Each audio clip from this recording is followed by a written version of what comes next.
My Lord, I'm grateful for the early rise before lunch. As I mentioned before that, Chairman, I was proposing to address the issues as they arise in the list of issues and Mr. Troop took them.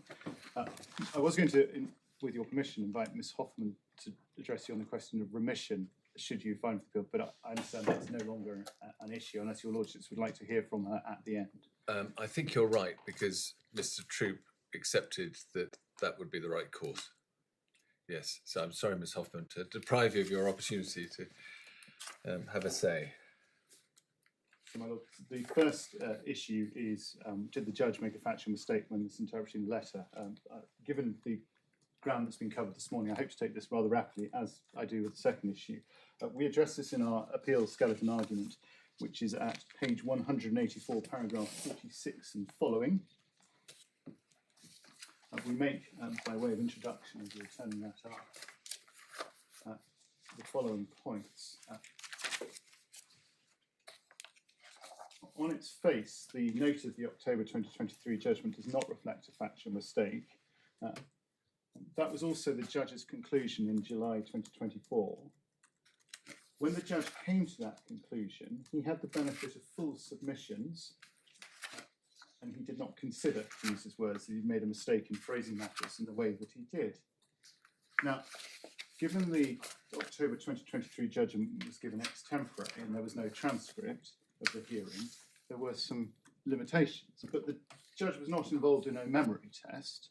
He had the benefit of the bundle, the witness statements, the exhibits, indeed more, which you don't have before you, and no less than 5 skeleton arguments, 2 from the appellants, as they now are, claimants, and 3 from the bank. There are only 2 of them in the bundle here, but it's not as though he didn't have anything other than that note of judgment in his recollection to go through. The judge rightly acknowledged that he couldn't recall everything that had taken place at the hearing. However, he did consider after those submissions, and I'm going to take you to some of the ones you weren't taken to this morning, that, and this is in July 24, he did consider that his October 2023 judgment had not linked the reference between the repayment plan to the loan account. And it submitted that after that exercise, this court should give some deference, at least, to the judge's evaluation.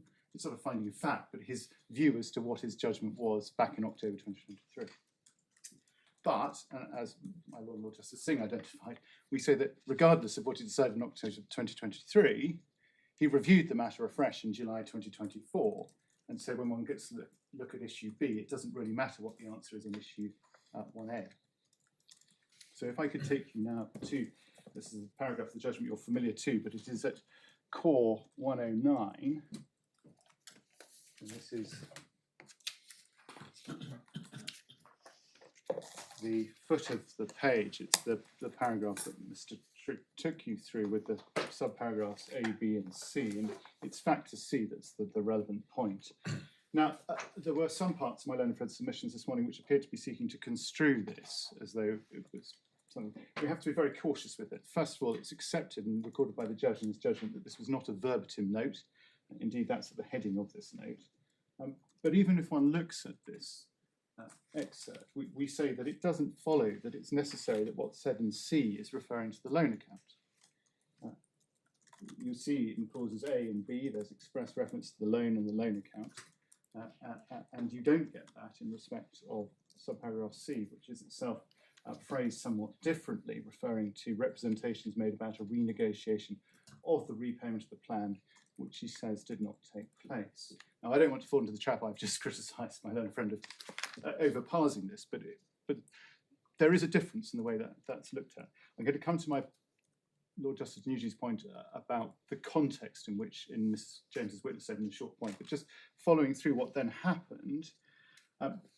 Before the judge, first of all, it was addressed in my learned friend's skeleton argument. We can see that that is supplemental bundle, page 132. Sorry, I'm taking that, page 126, as a starting page.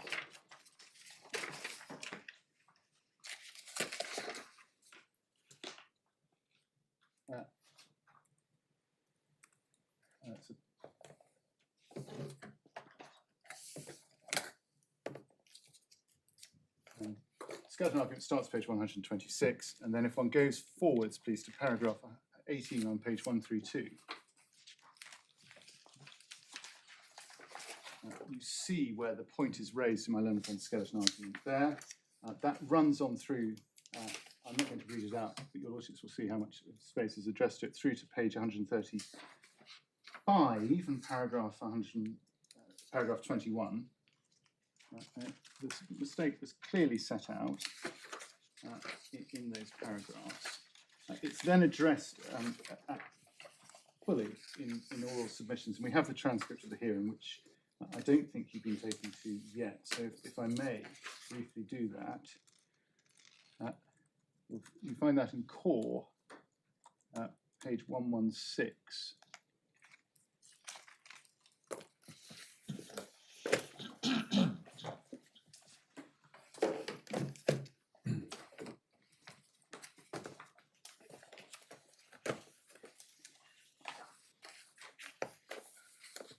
And if we start, please, at letter F at the foot of that page, it refers to the second mistake, which was not drawn to your honour's attention. I don't need to trouble you with the first mistake. That was addressed within the October 2023 hearing. The second mistake is the one that my learned friend has based this appeal on and was the point of before the lower court. That is then addressed through F to G, then over the page through to B, where he begins to address the barrel jurisdiction.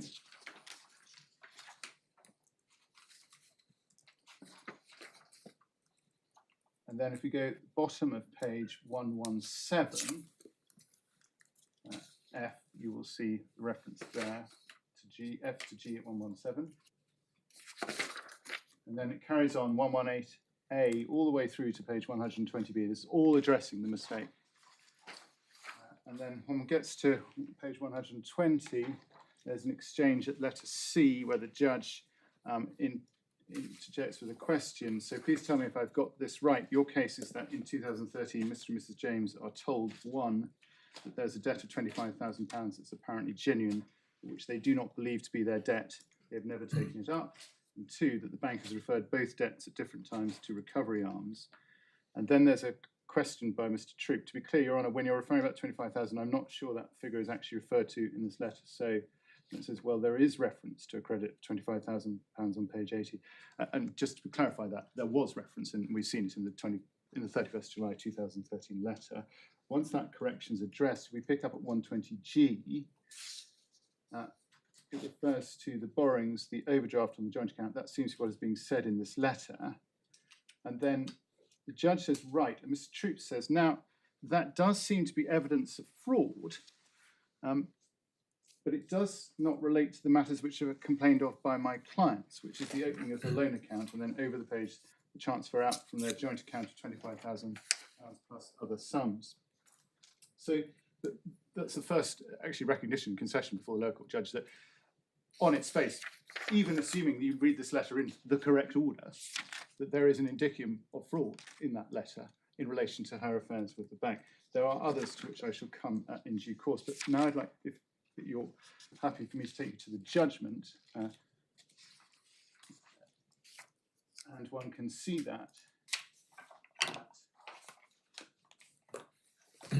starts at paragraph page 148 of the bundle. Now, my learned friend took you to some latter parts of the judgment. I'm just going to give you the context, because context is quite important we submit in this letter. I'll start paragraph 6. The judge says, and this is following on the point that your lordships identified about the question about whether section 21 and a notional constructive trust, if I can put it that way, would be subject, if it was a remedial constructive trust, to no limitation period or caught by section 21(3), and that was common ground. Now know that it was common ground. Paragraph 6, the lower court judge says, but having set that hair running, it's thrown up another matter, which is raised by the claimants, and that is this. And then he sets out very clearly what the position is about the supposed mistake, and so I say supposed mistake. What it is said about the mistake in the ordering of the letters, but not the supposed mistake in the judgment. Paragraph 10, on page 150, he refers to the judgment and what he said. And he acknowledges in the first sentence, second line, it's right to say that this is not a verbatim transcript, but all parties agree that it is accurate. That's paragraph 10, first sentence. And then if one goes on to paragraph 12, the first sentence says, I'm not going to set out the letter of 2013 in this equally extemporary judgment. I've been taken through it again by parties and submissions. And then he explains what he said in his judgment in the second sentence. And you can see he carries on through that. And then how, in the last two sentences of paragraph 12 and over the page, how he came to his conclusion. Paragraph 13, page 151, is in our submission of some importance because it refers to Mrs. James' knowledge following the letter received on the 31st of July 2013. I'll invite your lordships to read that.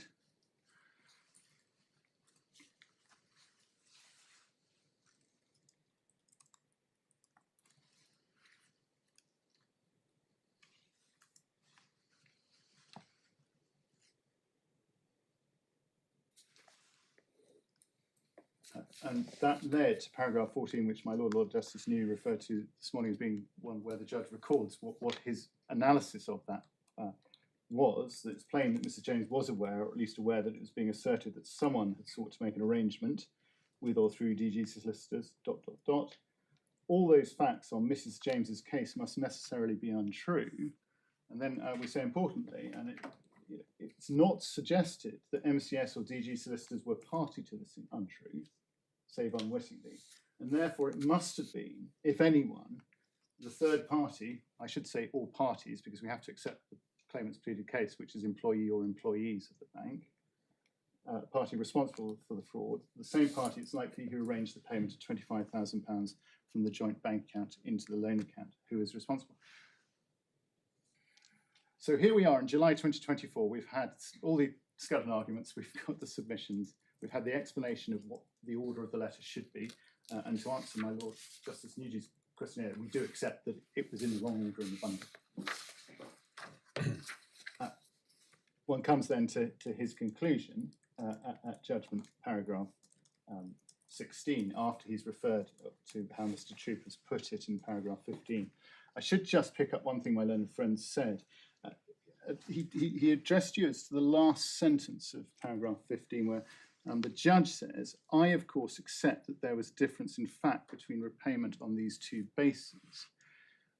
It wasn't clear to me whether it was being suggested that that was some concession or acceptance on the part of the lower court judge that made a material difference to his assessment and so forth. If that is being submitted, we say that's patently not what the judge was saying, as you can see from the rest of his judgment.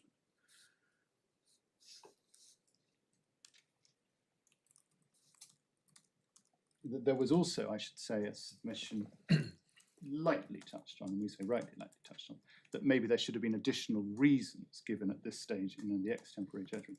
That is a new feature of this appeal, which has emerged this morning. It is not in the grounds, nor in the appeal skeleton, and we submit it is too late to start raising that sort of point.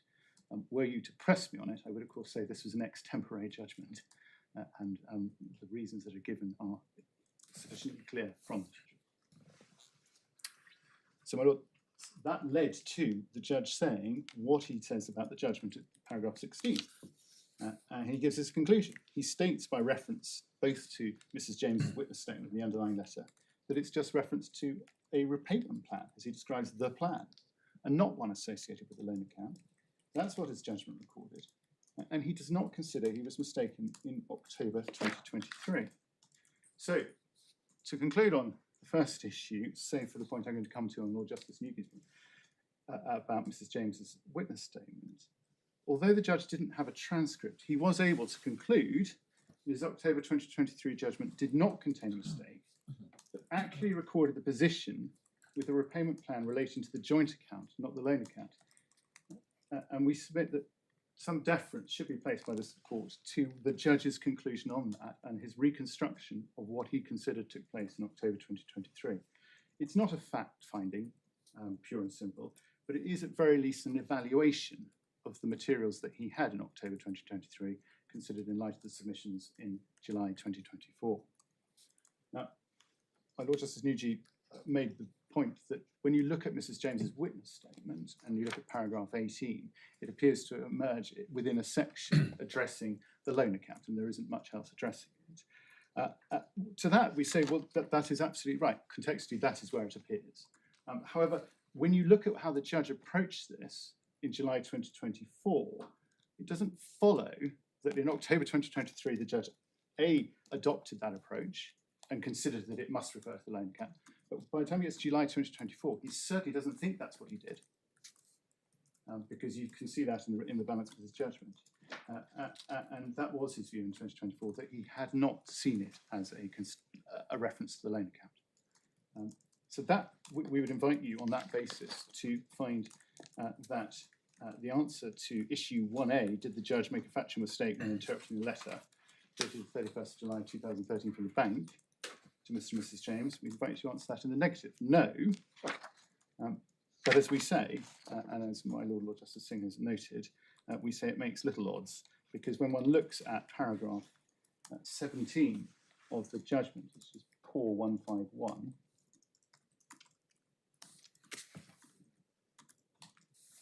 it's the second sentence, the judge says, I should add that, even had I considered the matter afresh in the light of Mr. Troop's submissions, I would have come to the same view.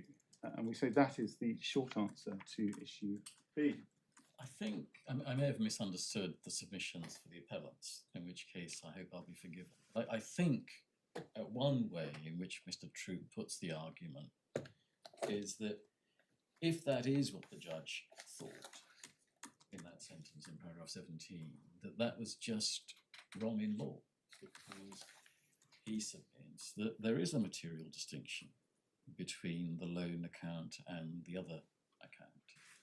And so if that seems to be at least part of the way the case is put. Is there an answer to that submission? Well, my Lord, I hope to persuade you, yes. I, like Lord Justice Newey, saw that as arising under issue 1C. Was the decision open to the judge? I see. And that's where I was proposing to address this. Yes, of course, yes. So, but you're absolutely right. That is, I understand that, and that's certainly how we've put our case in our skeleton, but addressing it under 1C rather absolutely, than 1B. yes. You take it in the order you think fit. So on 1C, which I will now, I suspect, spend a little bit more time on, because I think it is at the heart of this appeal, was the limitation conclusion not open to the judge on the evidence before him. We address this at paragraph 53 and following of our skeleton argument. That's core page 87.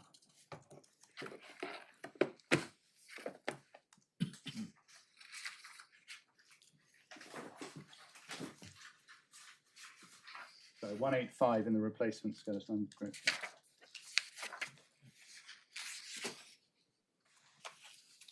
Would your lordships prefer references to the replacement skeleton argument or the one that's earlier in the bundle, which you've had for longer, I know?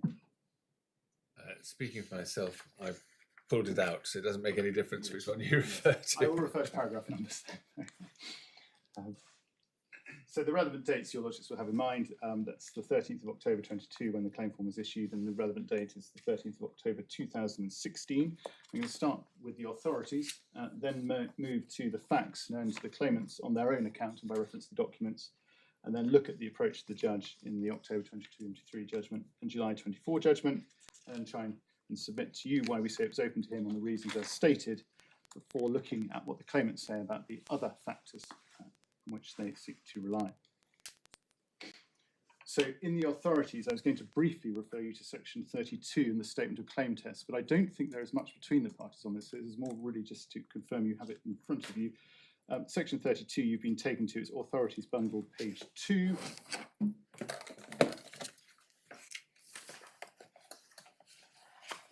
And your lordships were familiar with 32 subsection 1. It's A and B. A is fraud. The action is based upon the fraud of the defendant, or B, any fact relevant. This is deliberate concealment point. Any fact relevant to the claimant's right of action has been deliberately concealed from him by the defendant. So, and again, it was common ground between the parties before the lower court that the relevant fraud or concealment must be a fact without which the cause of action would have been incomplete. And we see that's reflected in the note of the judgment. There's no need to turn it up, but for your notes, that's paragraph 21, page 106 of the core bundle. And that was the point, again, alluded to, I mentioned by the judge at paragraph 40 in the case of Sido and Gamal, which we addressed shortly before the lunchtime adjournment. So, what is the proposition that you seek to draw from Sido and Gamal? The proposition that I'm not seeking to draw one. I'm saying it was common ground for both parties. But the proposition that was common ground was that the relevant fraud or concealment must be a fact without which the cause of action would have been incomplete. And Is that as a matter of law or as a matter of how it's pleaded in a particular case? Because I think the latter is certainly accepted by Mr. Troop, as I understand it. And it may not matter whether, therefore, the abstract question is, as a matter of law, the cause of action requires those ingredients. But just out of interest, does it? well, I'm afraid I'm not able to give you an informed answer on that, but my submission would be it must be what the legal cause of action requires, not what you plead the cause of action requires for fraud. If the cause of action doesn't require fraud, if I allege a breach of contract and say it's a fraudulent breach of contract, but my claim is for breach of contract, the knowledge of the fraud should be... Section 32 will not help you. Section 32, 1A won't help you. 1B will only help you if the fact that is concealed is relevant to the cause of action and deliberately concealed. Is this said to be a case of deliberate concealment at all? Well, it's pleaded as there is deliberate concealment in the amendment's particular claim. In fact, if I could take you to show you how it's approached by the judge, because that might help, it's Core 106.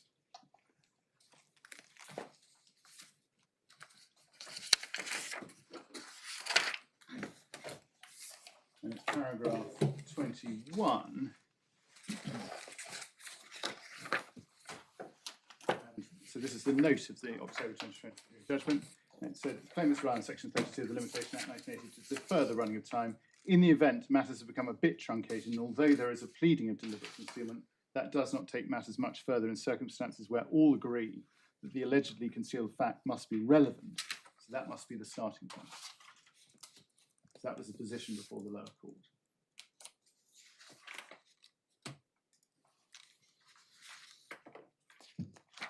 This is something you address in footnote 6 in your skeleton, isn't it? Indeed, and we say that it hasn't been addressed in the grounds and in the skeleton argument or developed, as I understand this morning. So, the direct answer to my Lord Justice Nugee is it doesn't arise on the appeal, but I wanted to explain why not. Thank you. And your lordships will have the point, therefore, that it doesn't matter that you may, and some points were made earlier about the documents that emerge in 2016 that strengthen the case. The bank has an answer, but the focus here isn't what might come out. Is in a summary judgment application, your lordships would be, in the usual course, somewhat concerned about what might come forward at disclosure or in witness statements. But in the context of a limitation based upon knowledge, on the basis of the claimant's own evidence and common documents, it's that which that sets the time running. If that's enough, what might come later and strengthen it is neither here nor there. So that we're in a slightly different world to the usual question about, oh gosh, is it too early to be dismissing this on a summary judgment basis? Because although something might turn up is not enough, that there is a good chance that a witness may be able to address matters or documents and disclosure may clarify matters. With limitation where it's based upon the actual knowledge or constructed knowledge, that is not an issue. So I was going to move now to the statement of claim test, and again, it's common ground between the parties, but it's really just for your lordships to have a reference for your judgments to where it's referred to. If one looks in the decision of OT Computers and Finian Computers, that is a decision, well, if we could go to page 141 of the authorities bundle. By way of, the facts are not hugely important. What this case looked at in particular was whether a company in administration should be treated as sort of active like an ordinary company or not. And there was a question, therefore, of how you look at the particular claimant and that sort of thing. But for the statement of claim test, I can just take you to, it's the judgment of Lord Justice Males with whom the court agreed. It's paragraph 26. And it's the third line down. For the most part, the statement of claim test has been applied. That is to say, a claimant must have sufficient knowledge to enable it to plead a claim.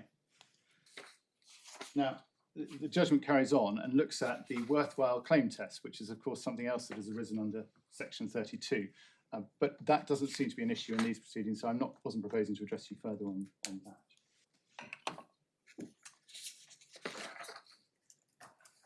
So one then moves to the SOFA test, as my learned friend has taken you to already. I can be brief on this. It starts at page 110 of the bundle.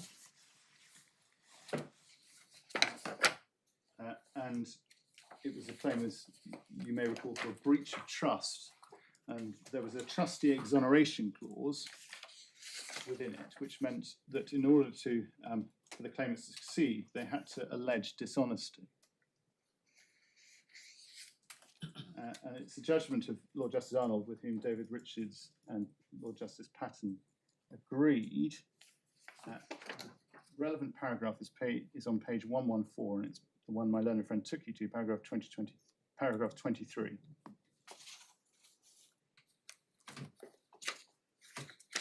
Now, unsurprisingly, I'm going to place some emphasis on other aspects of these provisions than my learned friend did. The ones I would draw your attention to are those at Roman 2, 3, and 4. Before I do, with the we have looked at the case of Standard Charter and claimants. Your Lordship rightly did address these issues, as you mentioned.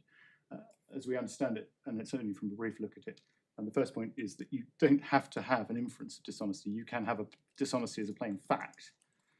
And the second point was that one wants to be cautious about getting rid of worthwhile meritorious fraud claims by making the SOFA test too high. And that is, to use word paraphrasing in this context, with greatest deference to your Lordship's better words of that. In Roman 2, so this is referring to the excerpt from Three Rivers and Lord Millet's judgment. The reference is that dishonesty can be inferred from primary facts, provided those primary facts are themselves pleaded, and there must be some fact which tilts the balance and justifies an inference of dishonesty. There's no qualification on that. The question is, what is it that's going to tilt, and what is it on these facts that you are going to have been shown, are going to be shown further, tilts the balance. But importantly, the one in Roman 3, the point made there in the second sentence, the correct test is whether or not, on the basis of the primary facts pleaded, an inference of dishonesty is more likely than one of innocence or negligence. It's not that it must be, must be not it's necessarily, but just more likely than one of innocence or negligence. And then we say importantly as well, in the context of this case, you must look at the particular dishonesty as a whole and in context. So there is a danger in looking at item 1 and saying, well, that could be explained by negligence or innocence. So could item 2, and so could item 3. But that's not how one looks when one's looking at inferences. One looks at them together, at the primary facts, and says, from those, can one draw that inference of dishonesty?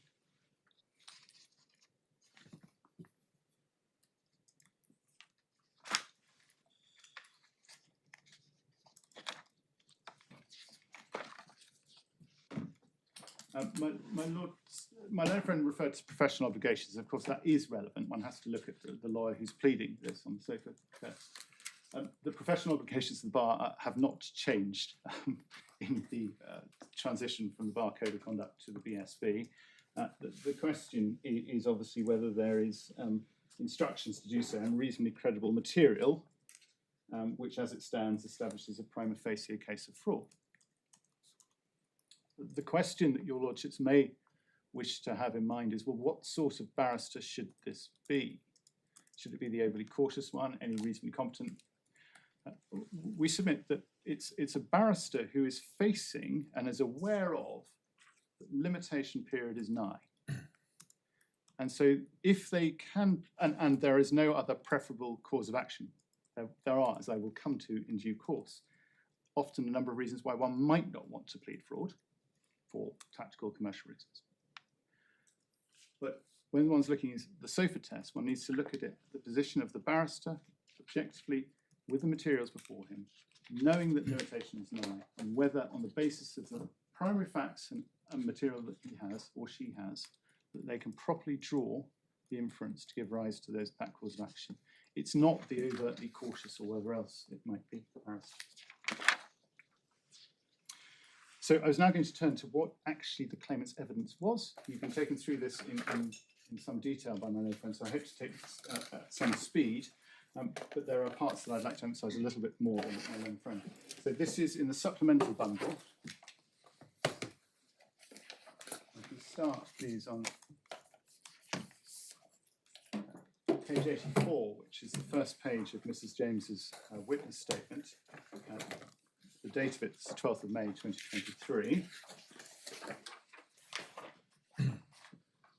Paragraph 2, it's made obviously, as my learned friend said, in response to the strikeout claim. If we go over the page, paragraph 6, she refers to her husband, and then the second sentence, Mark deals with all the finances for both of us. And one of the points here, of course, is that the claim has been struck out against both Mr. and Mrs. James, and one of the points we say emerges from this witness statement is it's clear that they were both aware of the relevant matters that the judge relies on and that we rely on in showing that time started to run. Paragraph 7 refers to holding 5 accounts, and as my learned friend explained to you what those were, I won't trouble you further than that. Paragraph 8 starts with addressing the question of knowledge. And just so you have the context of this, it's January, February 2010. They're looking for a remortgage. They are told by Mr. Errington, their mortgage advisor, that HSBC have registered a default of £28,306 odd pounds. And as you can see, the last sentence of that paragraph 8, this came as a complete surprise to us. So the claimant's evidence for the hearing was that both Mr. and Mrs. James were surprised by this. Paragraph 9, she says that we made inquiries with HSBC, so it's both she and Mr. James made inquiries. They say that was the first time they learned of the existence of a loan for £49,000 that HSBC claimed. So at this stage, whilst there's no clear date of when the loan account was opened, it's clear they knew that it was active in 2004 and the amount of it, a substantial amount, and on their version of events. And I have to be clear, we're looking at it from their knowledge. The bank does not accept the underlying allegations, of course. But when the pleader and someone addressing the SOFA test, they are looking at what the claimant's knowledge is based on what they say and the information they have obtained from the bank. Now, paragraphs 10 to 12 appear to address things that are discovered later. Paragraph 13 informs them of the consequences of what had happened. They were told that the Bank of Scotland had refused to remortgage our property. So they're aware of the significance of the impact of this, and that HSBC had refused to remove the default marker. Paragraph 14, this is a paragraph my learned friend took you to, but as you can see, again, the reaction is, at this stage, we thought it was all an administrative error by HSBC, so again, joint view. But you can contrast that position before the 7th of May and after the 7th of May. They realised that HSBC was taking a very different approach. It was demanding they pay the balance, stating if they didn't do so, default would be reported to the credit reference agencies and court action might be taken. Paragraph 15 deals with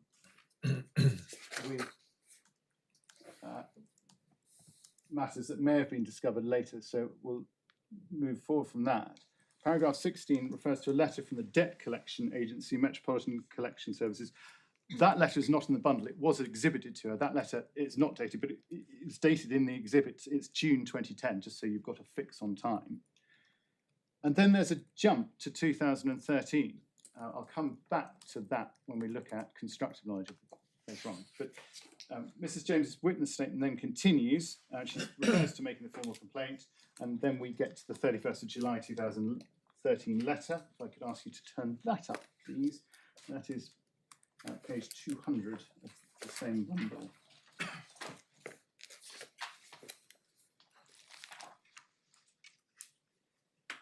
First point, it doesn't matter, but in fact, this letter appears to have been not an immediate response to the complaint. It appears to have been an intervening exchange. So there's Mrs. James said in her witness statement they made a formal complaint on the 21st of June 2013. There then appears to have been an email sent on the 23rd of July 2013, which you can see referred to in the first paragraph, and it's to that which this letter is responsive to. As I said, it doesn't matter, but just for clarity. And then one goes through the accounts, and if one goes to the top of page 2, one can see what's said there. And so at the 31st of July 2013, Mr. and Mrs. James were aware that the bank was unable to provide details surrounding the opening date of the loan account ending 0807. There's then a reference to, in paragraph 2, why that is, the document retention policy. It says unable to establish the particulars of this loan when it was opened. Then it says, however, I have enclosed all of the statements the bank holds on record from the 25th of September 2004. So by this stage, although it would appear it's conceded that it was earlier in 2010 they knew the position, they had the account statements from the 25th of September 2004 until its closure on 26th of May 2010. And then in the next paragraph, the paragraph you've been taken to about the credits being made to the accounts. So the point that we would draw to your lordship's attention here is that by the 25th of September 2004, there is a substantial drawn debit amount of £49,000. 6 months later, there is a credit of £25,000 from a joint account. I understand it's the joint property account. And then another 6 months later, on the 18th of November 2005, there is a smaller transfer from what is referred to by my learned friends as the joint premier account. It's elsewhere referred to as the joint current account.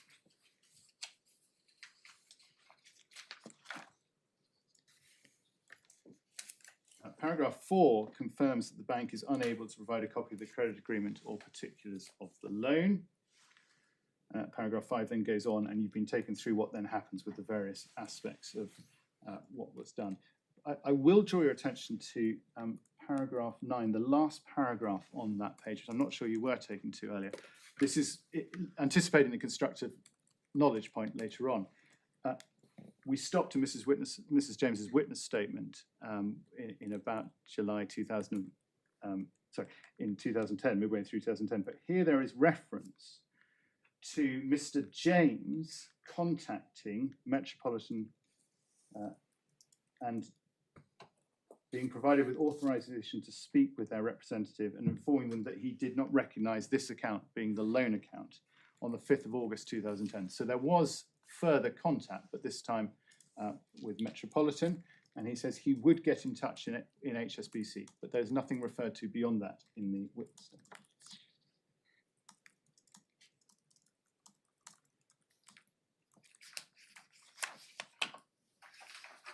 So if we go back, please, now to Mrs. James's witness statement to pick up the chronology of what she describes that. And if we look at, please, at page 85 of the supplemental bundle. And this is paragraph 10. Now, it says, I now understand, that was in 2023, that in March 2005, 25,000 was paid from our joint account. The now must be no later than July 2013. I think Mr. Troop accepted it was 2010. So it's not 2023, it's a much earlier point in time.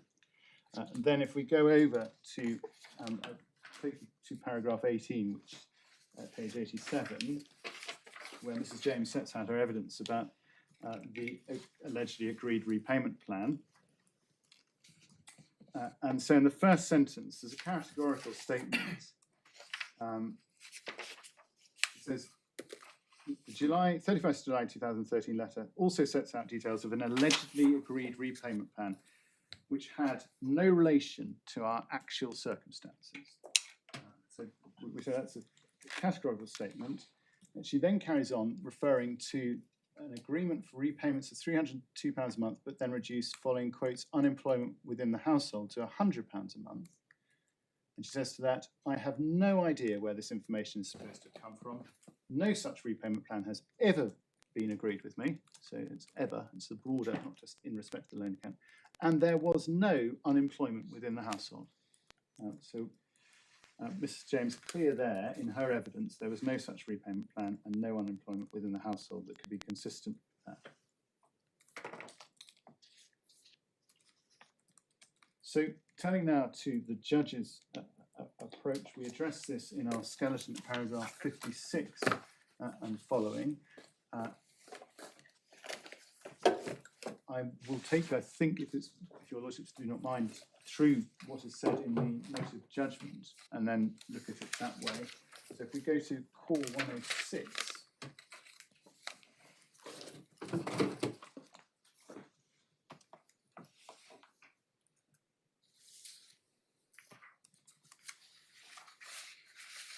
So as my learned friend addressed you, this judgment split into two parts. First is dealing with the summary judgment and fraud, and your lordships have seen what was done there. So I'm not going to go through that aspect of it.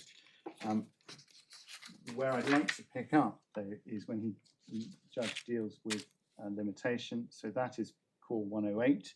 It's the foot of the page, paragraph 37. We move on from summary judgment to limitation. And there the point, if my initial view is right and there is an argument to constructive trust, then there is no effective time limit under the Limitation Act. Now that was the hare that was set running that counsel then put back in the trap. And then he says, but because it's been argued, I will deal with limitation in the section 32 anyways, also bearing in mind if I got it wrong on the summary judgment limit, this should be dealt with. Paragraphs 38 to 39, he paraphrases the test. There's no suggestion that he's misdirected himself as to law in terms of identifying the test at law. In paragraph 40, he refers to the limitation, its application to the breach of mandate claim. That's the Cedar and Gamal point, which I've already taken your lordships to. In judgment, paragraph 41, he addresses this as a question of fact.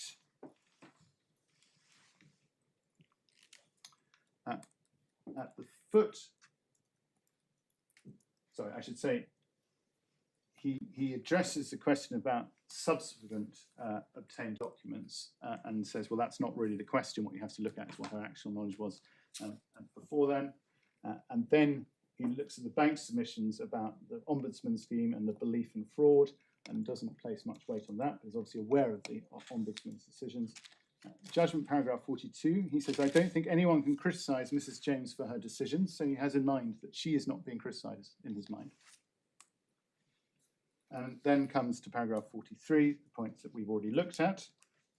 Paragraph 44, he identifies the SOFA test, and again, no criticism is being made of how he identifies the test, so he clearly has that in mind.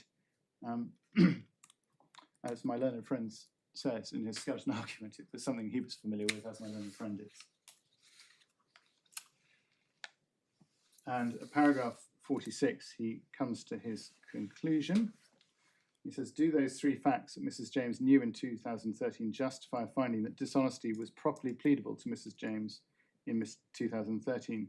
My conclusion is that they do. Those factors, the fact of payment out and the creation of correspondence she avers was false, could not be explicable on the basis of negligence or innocence, but more likely fraud, even an ongoing fraud. Now, he actually puts the test higher there than it is in the SOFA test, where, and I took your lordships to the relevant paragraph where the test is whether or not, on the basis of the primary facts pleaded, an inference of dishonesty is more likely than one of negligence or innocence. Here, he's saying it cannot be explained by negligence or innocence. So, It does say more likely fraud next, and we have to bear in mind the nature of this document, although it's very helpful as everyone has commented. well, look, I'm not seeking to. I'm not saying that challenging his approach. What I'm saying is that he didn't underplay the test. He, if anything, put it higher. But I take your lordship's point about more likely. And that is his evaluation at that stage. That there was sufficient material for dishonesty to be properly pleaded. And that was also his approach in the 2024 judgment, as I have already taken you to him saying, I don't propose, unless that would help you, to do that. What I was going to refer a little to is I've already mentioned that before the lower court, my learned friend accepted that reference to the repayment plan being something entirely at a remove to Mrs. James's circumstances was indicative of some form of fraudulent conduct. The reference I mentioned was 128. There are other references, and I was going to take you to that. So if we could please look at core page 124.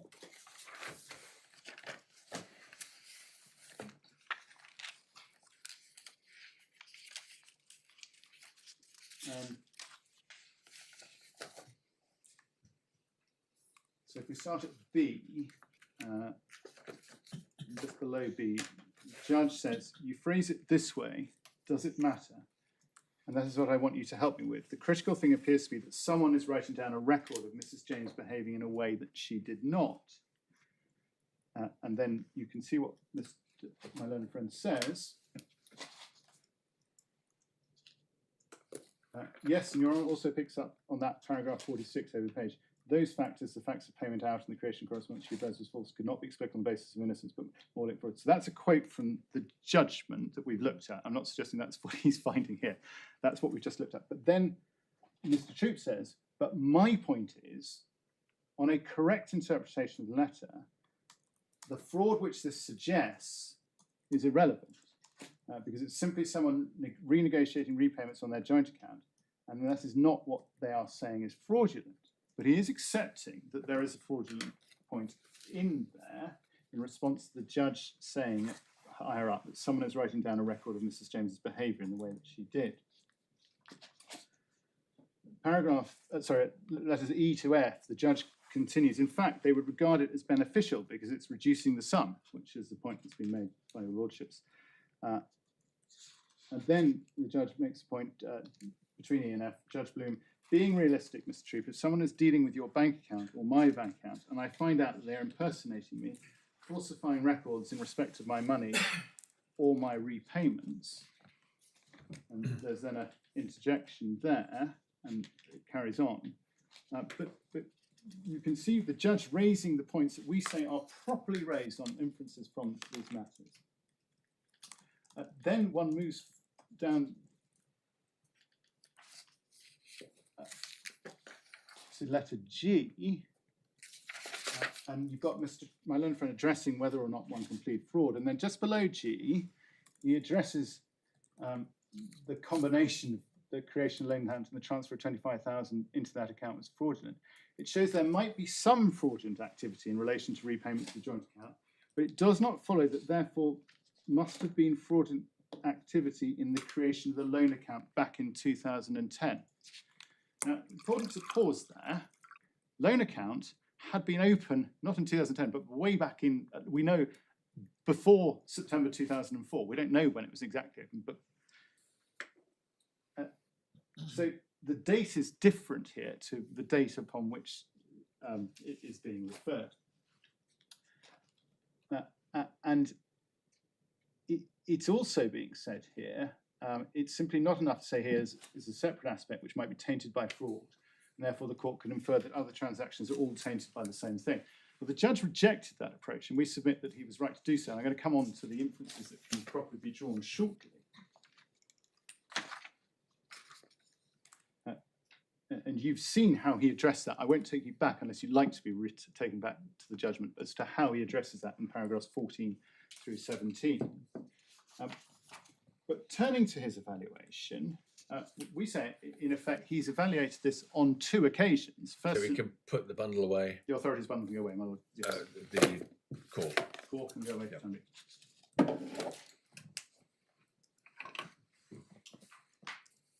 So the judge we submit has made an evaluation, in effect on 2 occasions, in October 2023 and then again in July 2024 when the matter is put back to him.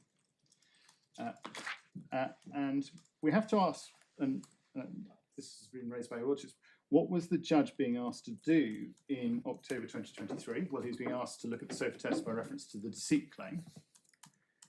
By July 2024, he'd been asked to correct his judgment, but was being asked to consider it effectively by reference to a constructive trust claim. It was alluded to be fair to my learned friend, in their supplemental skeleton argument, that the limitation argument had been looked at only by reference to fraudulent misrepresentation, not in respect of constructive trust. However, the submissions were all on the same basis. There was no suggestion that one should be applying a different test. But how would one plead the constructive trust? Leaving it to one side now, whether or not you could have a constructive trust in this context, because that is not a point that we have pushed on the appeal, but obviously a matter for due course. It is a point we take on the proprietary restitution case, but not in this situation. It's a fraud, it would be said, by one or more bank employees. So it would be monies paid away from the joint accounts of Mr. and Mrs. James, that would be the first element, without their authority, with bank or bank employees involved, and some form of dishonest conduct on the part of bank or bank employees. That, we think, are the elements that they would be asserting to get this constructive trust forward, without conceding that there is even the feasibility for the reasons that have already been canvassed.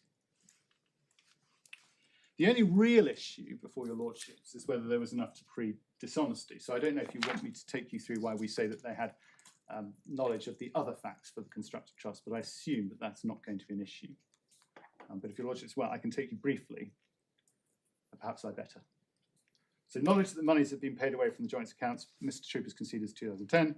Knowledge that money is paid away without their authority, their own knowledge. Seen this also from her witness statement, Mrs. James' witness statement, and also her point that no authority to credit an account. Thirdly, knowledge of the bank's involvement, that bank and bank employees must be responsible. All the accounts were at the bank, not just the opening of the low account, but the other accounts, and also 2 separate transfers internally, and no one was suggesting anyone outside. So, turning to that issue of was there sufficient to plead fraud, subject to your lordship's preference, I will enumerate what we say the primary facts are, and then identify why we submit one can plead dishonesty on the basis of those. So we come back to this judgment. This is core, I'm afraid, back in core, page 109.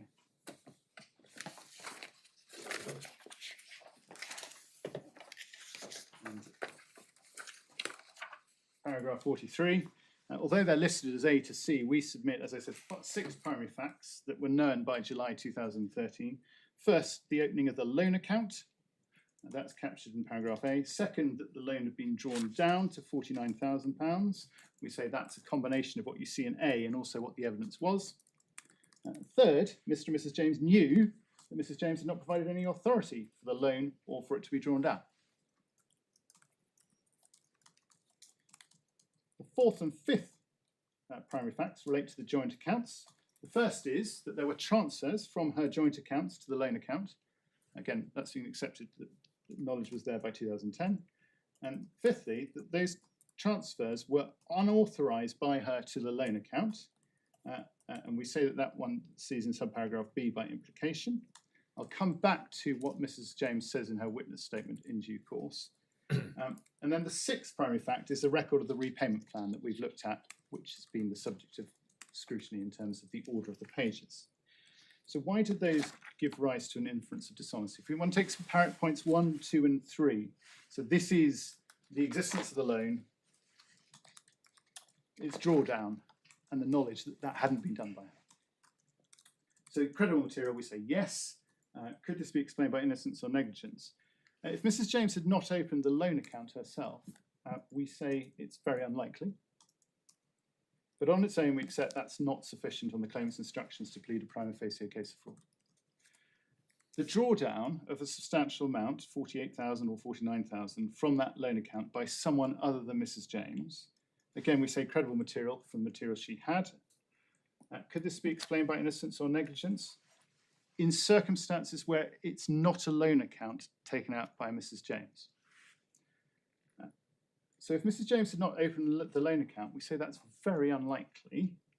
How could someone mistakenly open a loan account in Mrs. James's name and then mistakenly transfer the full amount of that loan to someone other than Mrs. James?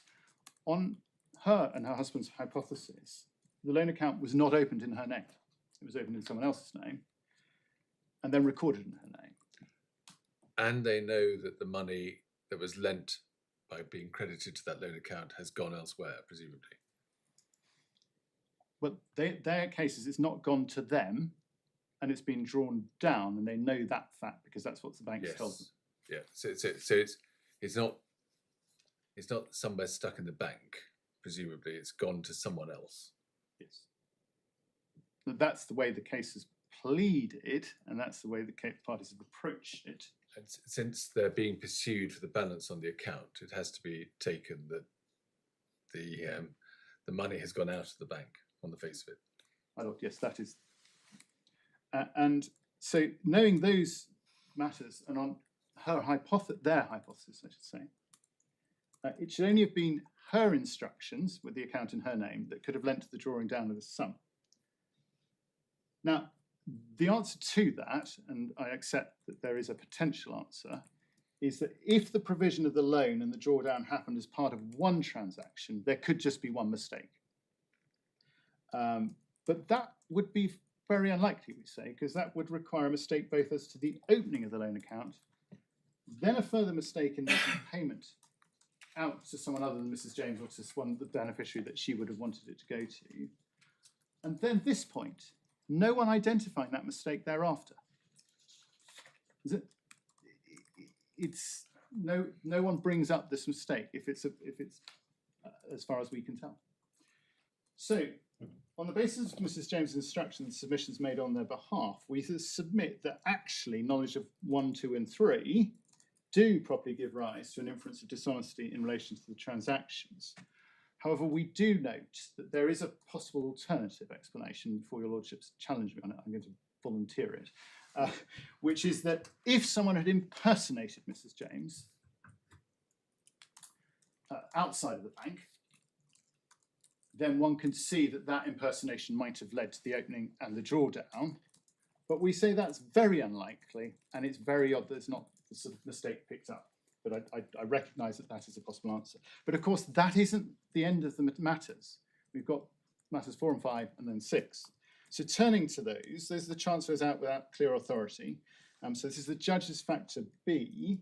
We know that the claimants knew after the 31st of July 2013 and probably in 2010 there'd been a transfer of £25,000 out from their joint property account, and then another payment out from the joint current account, and then other amounts transferred, I think, from the joint current account or paid by way of interest in joint current account. And why do those give rise to an inference of dishonesty?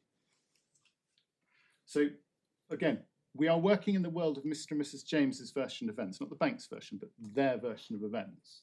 That is that in September 2004, someone other than Mrs. James had drawn down monies from a loan account that someone else had taken out. And by 25th of September, that was in debit by £49,000. Thereafter, someone, 6 months later, other than Mrs. James, had determined to transfer £25,000 across to that account. And Mrs. James's witness evidence accepts that that was a substantial sum. She explains why at paragraph 11 of her witness statement. I said I would address you to that. That's page 86 of the supplemental bundle.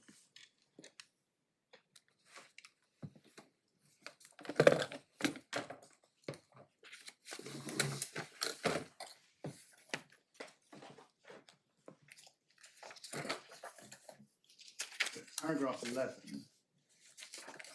and I don't know if your lordships have had an opportunity to read this, but rather than me read it out to you, which I suspect may not be welcome, I invite you to read it. I'll draw some points to your attention.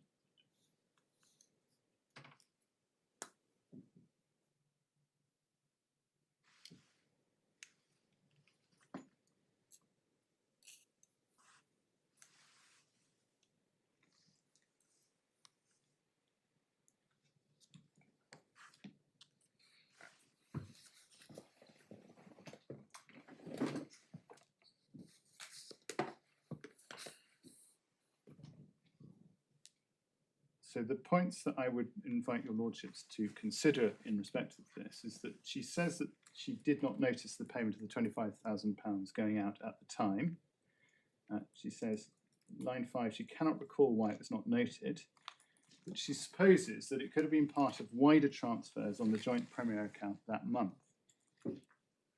And at lines 8 to 12, she explains that at the time, the bank's relationship manager was regularly making transfers for them, and that if he had needed to transfer £25,000 from one of our property accounts to another account, they would not have questioned this.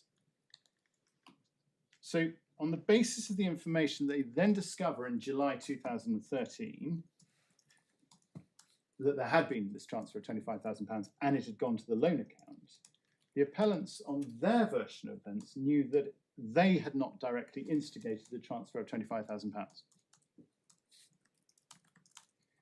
Their supposition is they might have been asked by a bank employee, they say Mr. Abel, but whether it's Mr. Abel or someone else, it's a supposition, to authorise a transfer, but, and this is the important point, they had not been told it related to the loan account, because on their evidence, they didn't know about the loan account, and they never knew about it, and it was a complete surprise to them when they discovered it in 2010.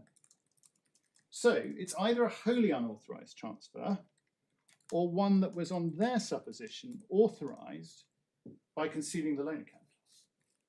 So just unpacking that second point a little further, if a bank employee was going to contact the Mr. and Mrs. James to seek authority to make a large transfer to a loan account to reduce its balance from 49,000 to 25,000 odd, the bank employee would, if acting innocently or negligently, have been bound to explain what the purpose of the transfer was. Yet it's Mr. and Mrs. James's version of events that they weren't even aware of that account until 2010.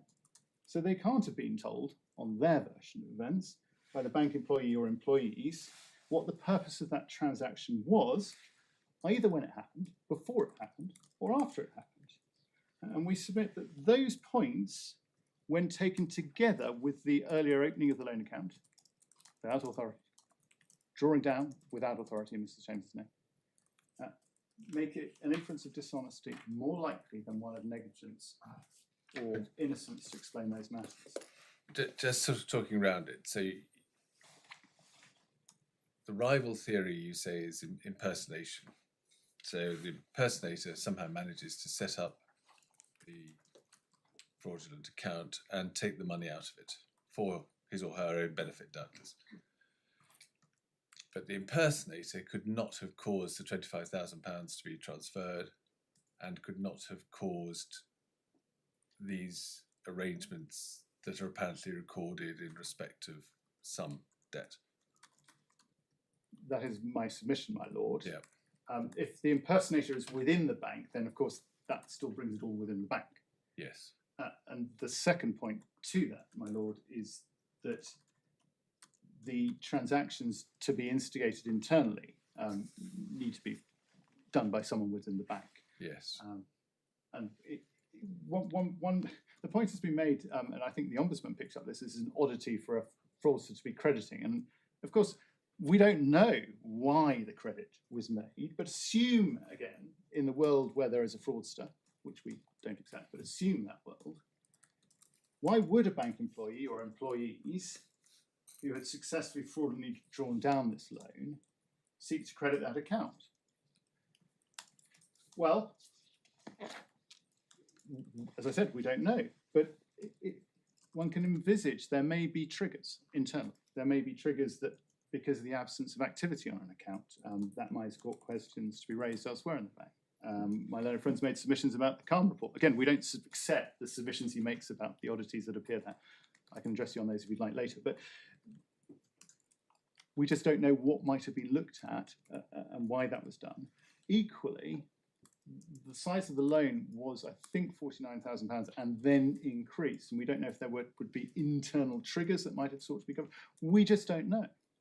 But what we do know, and more importantly, what Mr. and Mrs. James knew in July 2013, is that these transfers have been taken place without, on her version, either a direct instruction or some sort of explanation of what they were for, which allows that inference of dishonesty.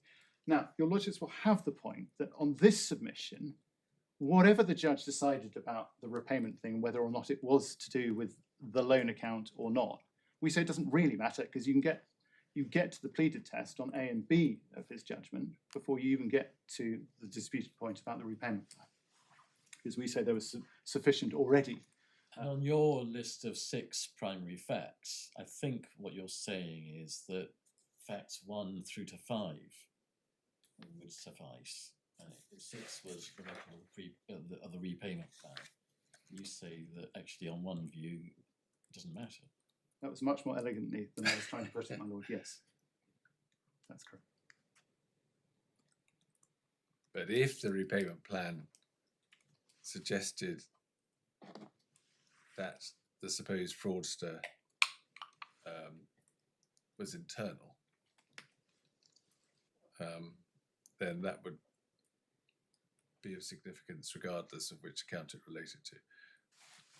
But that's the final point of the repayment plan, which is the point the judge makes, and we say he was right for the reasons he did. Sorry, excuse me, that he was right for the reasons he did, because that was clear dealing. And indeed, my learned friend accepted on 3 occasions. It's an inference that something fictitious is going on the claimant's version of events.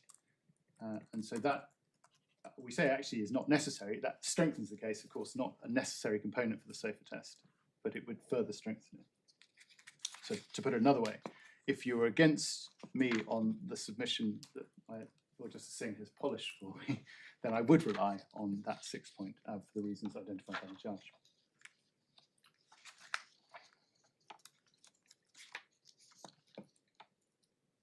So, my lords, on the basis of those submissions, we say that it was open to the judge to conclude his assessment on the basis of the knowledge of Mr. and Mrs. James as set forth in Mrs. James's witness statement and on the common ground documents that they had no realistic prospect of success of persuading a trial judge that they could rely on section 32(1)(a) at trial.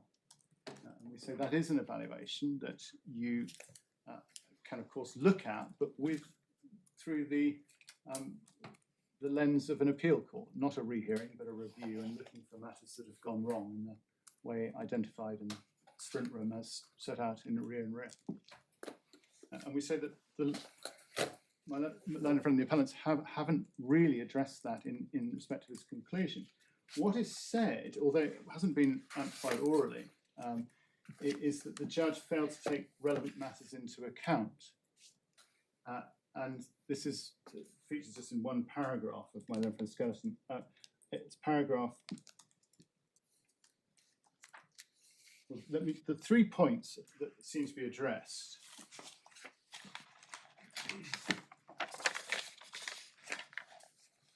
Paragraph 28 of my learned friend's skeleton. It's page 169 of the core bundle.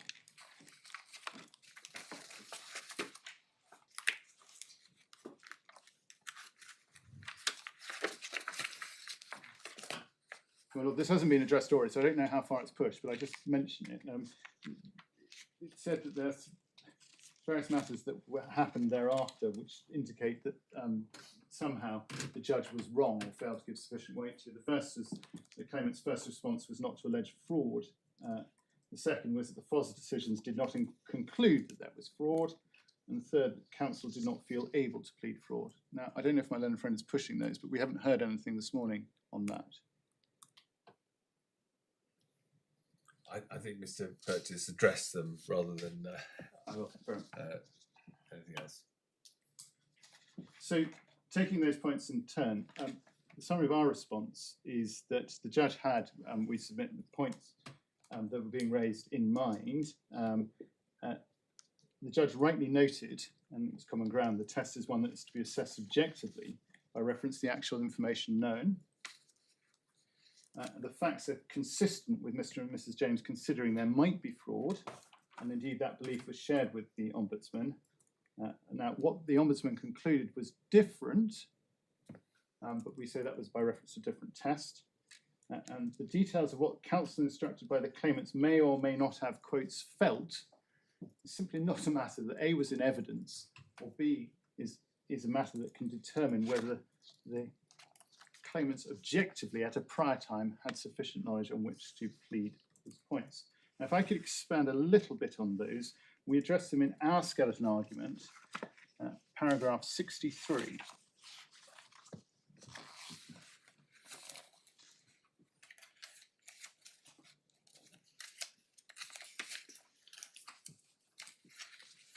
And page 188 if you're working on some pagination. The first point we make is there's a presumption that a lower court judge will, unless there's a compelling reason to the contrary, one will assume that the lower court judge has taken the whole of the evidence into their consideration. And we cite in support of that proposition an extract from the judgment of Lord Justice Lewison in Volpe and Volpe. I don't propose to take you to that. I will, however, qualify it that that was, of course, a following trial and actual findings of fact.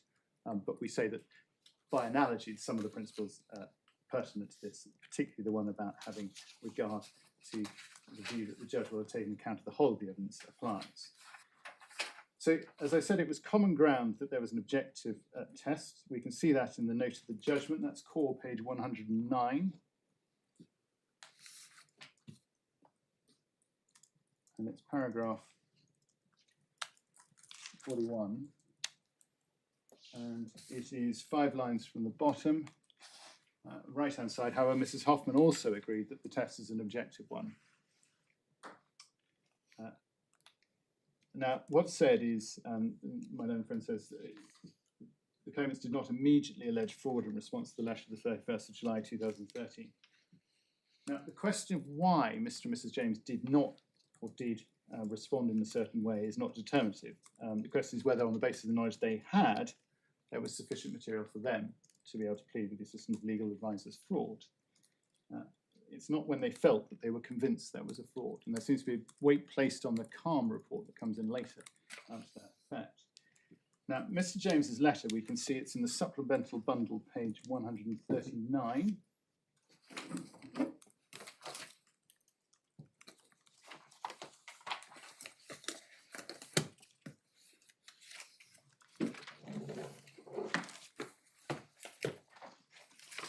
So this is the letter sent in response to that letter of the 31st of July 2013. And it's absolutely right to say it doesn't allege fraud, but nor does it accept the explanation as satisfactory. And as one, I'll let you all just read it, but it does not appear to be written by someone who accepts the bank's explanation.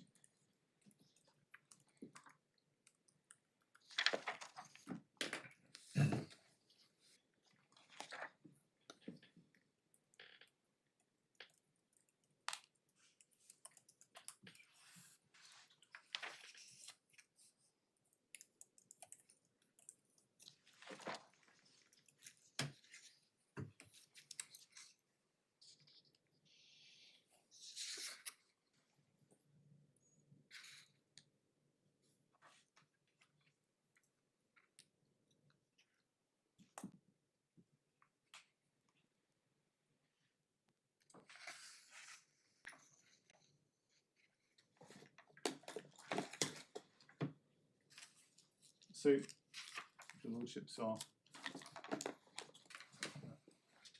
ready. The letter does not allege fraud, but does not accept the explanation as satisfactory. It makes a series of demands as to why no documents, or the documents no longer exist, and why, in the absence of such documents, steps were being taken to enforce against Mrs. James. We submit that this is not a sufficient factor to alter the judge's conclusion or evaluation on the section 32 point. The next point raised is that the Ombudsman concluded that was not fraud. So if we can have a look at that. First of all, the judge did have in mind the FOS decisions because we saw reference to that. Noted terms I've taken you to its judgment paragraph 41 at core 109. But when one looks at the FOS decision, and if we start, in fact, there are two. There's as normal, and your lordships will be familiar. You have an adjudicator's decision, and if that's not accepted, then it can be sent up to an ombudsman, and that's what happened here. So the first is by the adjudicator. That's 21st of November 2014. It's a supplemental bundle, page 169.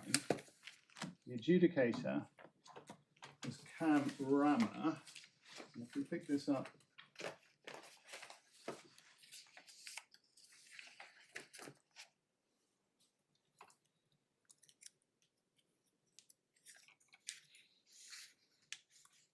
on page 170, the second page. This is a paragraph my own friend took you to. It says, I also have to take into consideration that if the loan account was opened fraudulently in Mrs. James's name, why the loan account was credited with a large sum of £25,000, this is the point I've just taken your lordships to. One then goes on to see what is said over the page. If one goes forward, so that is the only reference to fraud in that letter. One then goes forward to the Ombudsman's decision, which is on the 8th of May 2015, so the following year. That's page 172. And the Ombudsman is Laura Forster. And if one looks at page 170, you have the covering letter on 172, and then 173 is the decision itself. And you'll see three paragraphs from the end. Mrs. J is adamant that she didn't take out the loan. She says that as the HBC can't provide a signed copy of the loan agreement or any other relevant documentation, so she's unwilling to pay it. And then the next paragraph, Mrs. J thinks there has been fraudulent activity on her accounts and that there's been some sort of cover-up, but I find nothing to indicate this on the basis of the available evidence. So this is, sort of rather undermines the first point because by this stage, Mrs. James was in fact asserting or believing some sort of fraud. So, but to take that point and deal with my learned friend's second point, which is the Ombudsman does not conclude that there has been fraud on the basis of the available evidence. And we say that's not surprising, and that doesn't alter the position of how the judge addressed the question. First of all, the Ombudsman is addressing a different question. The judge was addressing the question, what was the starting time for time running under section 32 by reference to the knowledge of the facts that the claimants had on their version of events. And that's a very important difference.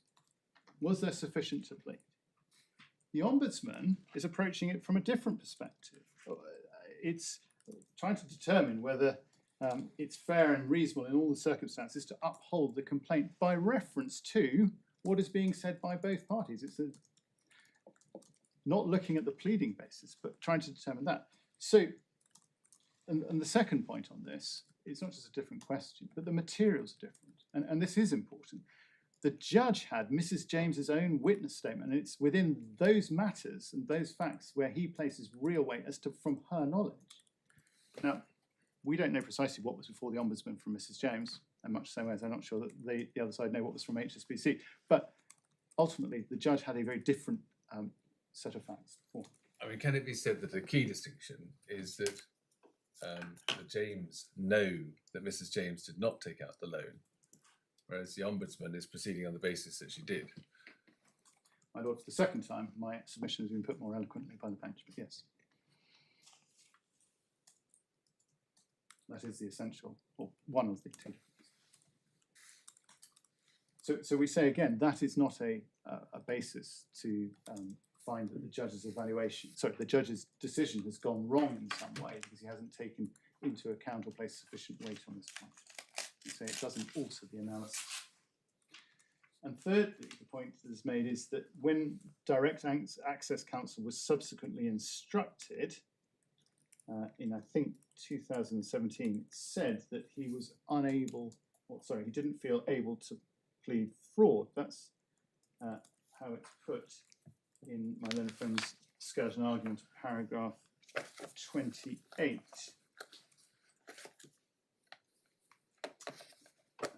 5 lines from the bottom right-hand side. When Mr. and Mrs. James subsequently instructed Direct Access Counsel from 3 paper buildings, prepared a letter of claim dated 5th June 2017, he did not feel able to plead fraud in that letter. Now, we submit there's no actual direct evidence of that. Mrs. James's witness statement does address this, but in a slightly different way. You see that supplemental bundle, page 91.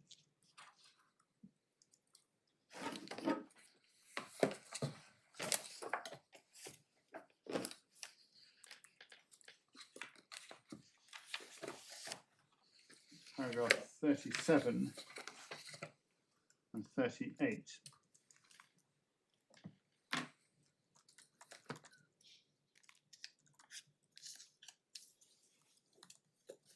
And it's explained there about the instruction and the sending of a letter of claim.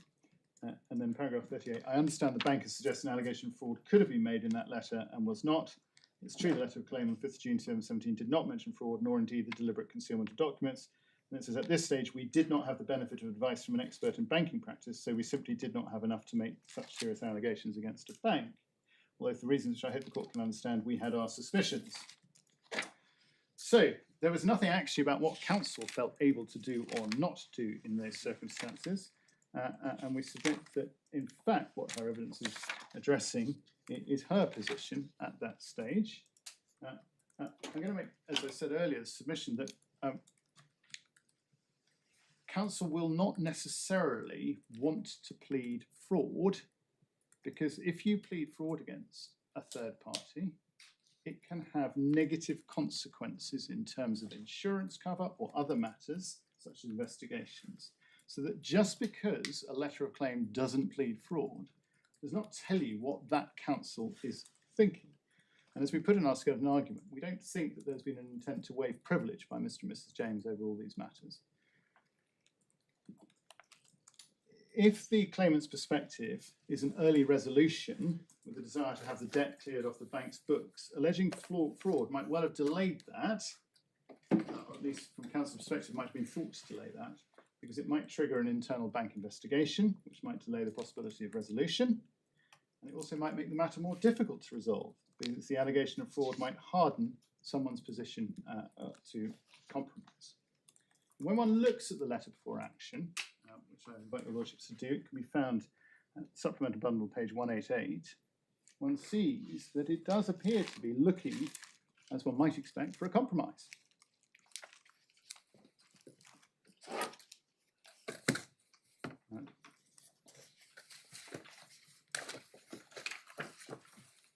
So the letter starts at page 188. I'm not going to invite your lordships to read the entire 7 pages of it, but just to draw your attention to some specific points in it. If one goes forward to page 193,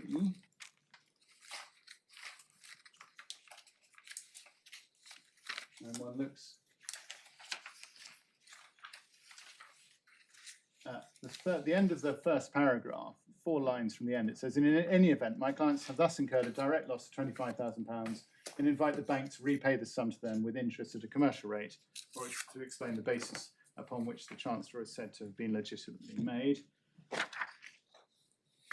And then if one looks in the immediate paragraph below that, you see, with respect to 14722, again, this was done without my client's knowledge or consent, and again, repayment with interest at a commercial rate or an explanation is sought, so looking for resolution there.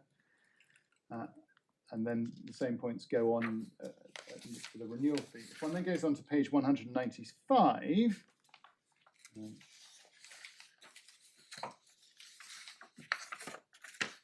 one sees again the last paragraph. In order to try to avoid litigation, to understand the bank's position, my client's bank to explain the following in its letter of reply.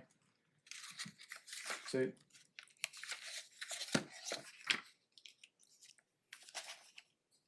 Sorry, my lords, I'm taking this at some pace, I will slow down.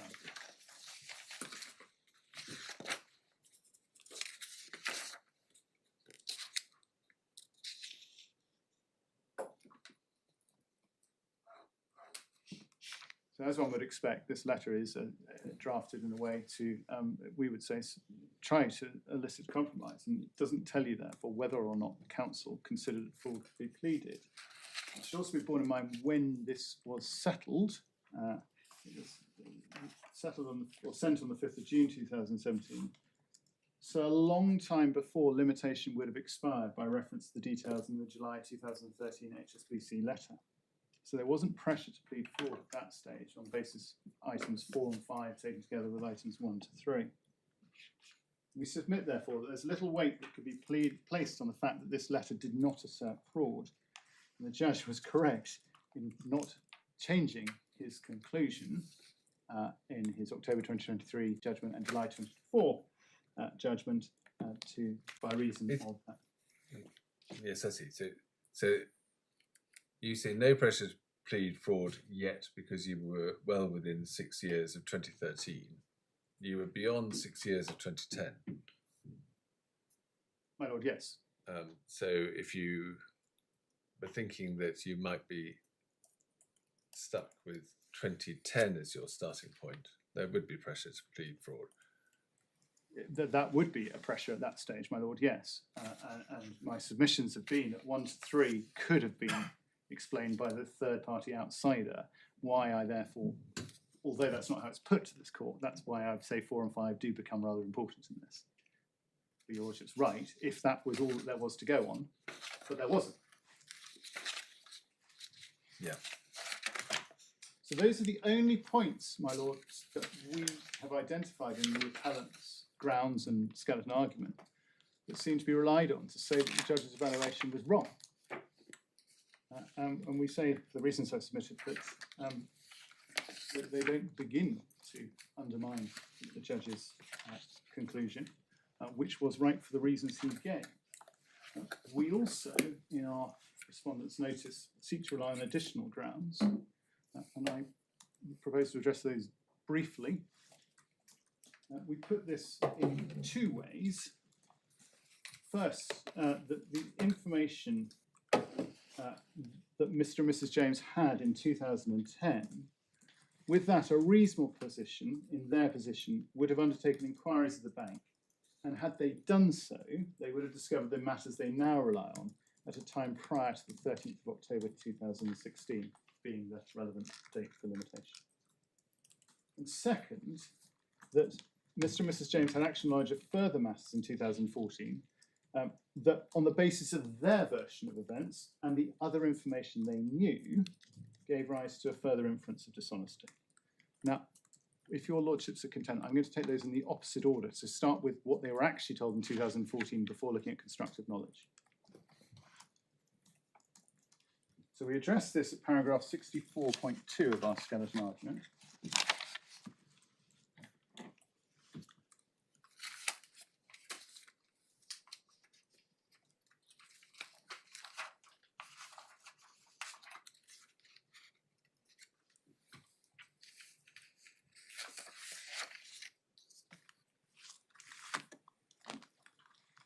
And this is probably best addressed by reference to Mrs. James's witness statement, which you'll find in the supplemental bundle, page 88.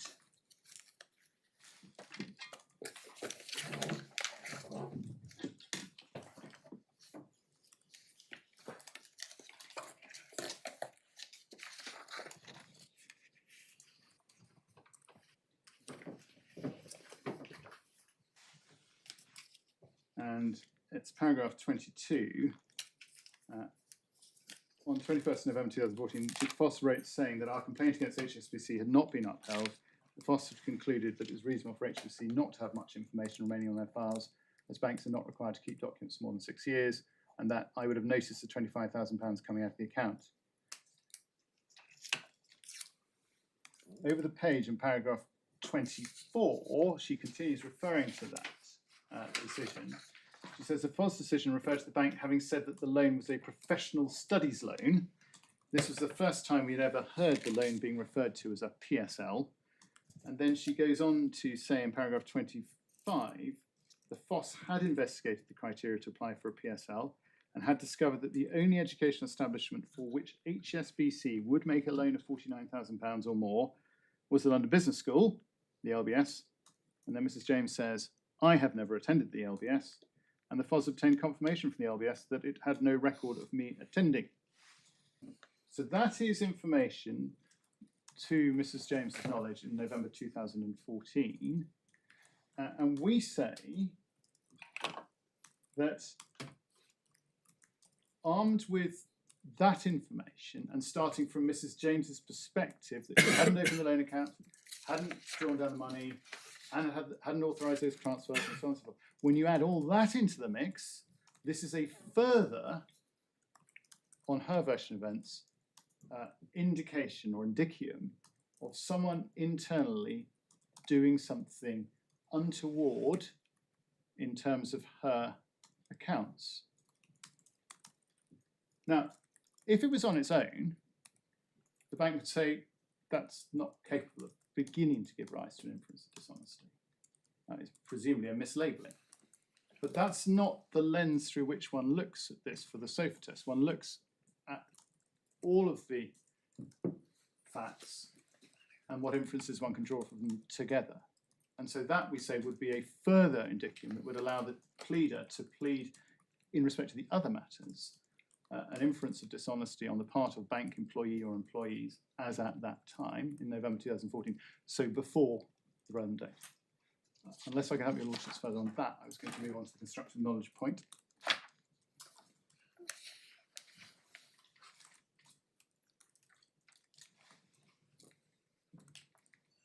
So we're now in the world of constructive knowledge. I don't know if your lordships want me to take you back to section 32 again, but you probably have in mind.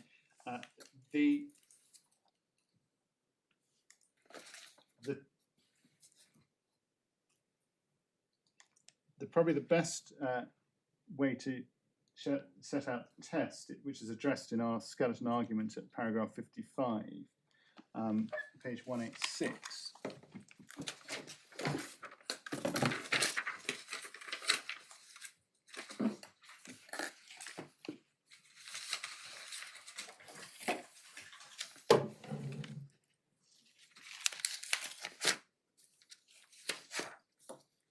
We set out there an excerpt from the judgment of Lord Justice Mayles in OT Computers and in Finion.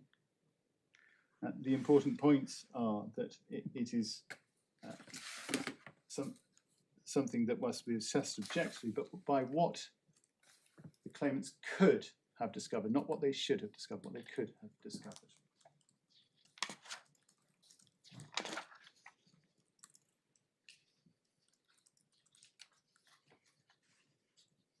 So, your lordships have been taken, both my learned friend and me, to what Mrs. James says in her witness statement about the knowledge that she had in 2010, and I don't propose you to go through that again. But we say, armed with the knowledge that someone had taken out a loan in her name, put that account into arrears of £49,000, that the bank was not accepting it was an administrative error. That the bank was taking steps to enforce by putting it into the hands of others, by reporting them to credit reference agencies and threatening court action. And that it was on their account stymieing their remortgaging. That a reasonable person in their position would have sought to undertake further investigations. And what we have, and I showed you in the Mrs. James's witness statement, how matters seem to stop in about June 2010 in her witness statement, which was that letter from the Debt Collection Agency. But I've also taken you to the reference in in to Mr. James making a comment to MCS in August 2010. But beyond that, there is no evidence that would appear from Mrs. James's witness statement dealing with this question of what should have been done, as what took place between then and July 2013. So what would a reasonable person have done? We say they would have pressed ahead with further investigations with the bank, including seeking copies of the documents by way of data subject access requests. And had they done so, they would have identified the materials that they received in October 2016 far earlier. Now, if I can develop that a little bit.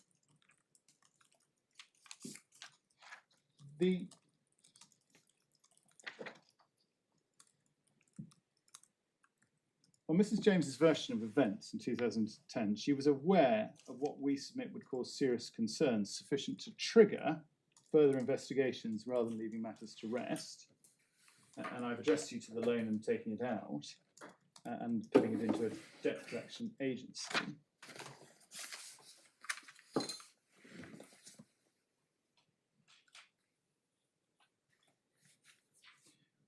Had they instigated further requests, SARS of the bank, we submit it's likely they would have obtained the documents that they recovered sooner.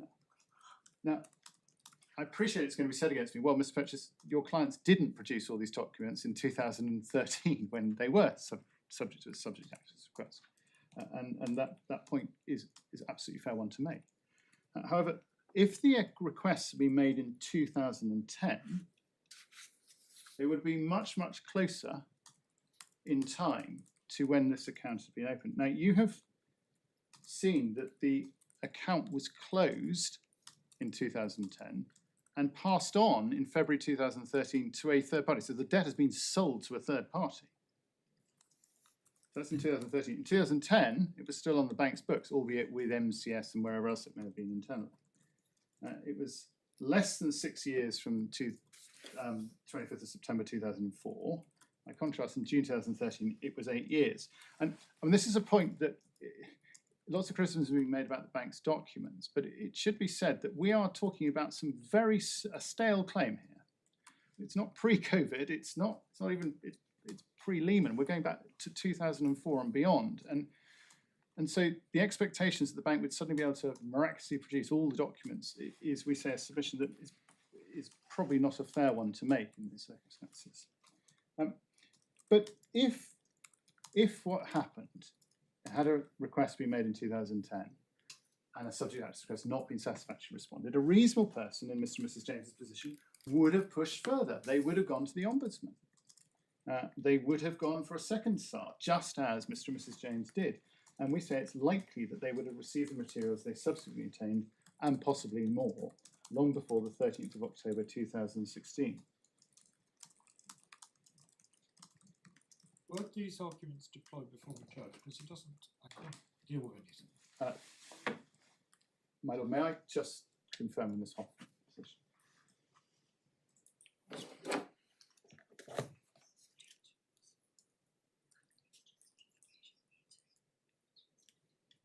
My Lord, they weren't put in this way, no. But these are a part of our respondent's notice for additional reasons. So I just... Well, that I understand, but it's quite difficult for us to sort of start finding, these are sort of hypothetical facts, what would have happened if X. Your Lordship's absolutely correct, and I take the point, but that is, we would submit the nature of a constructive knowledge argument. The judge doesn't make a finding on constructive knowledge. But if he wasn't asked to, then that's not surprising. There were submissions made on constructive knowledge. His judgment doesn't address it. We'll look and find the references in the skeleton argument if we can.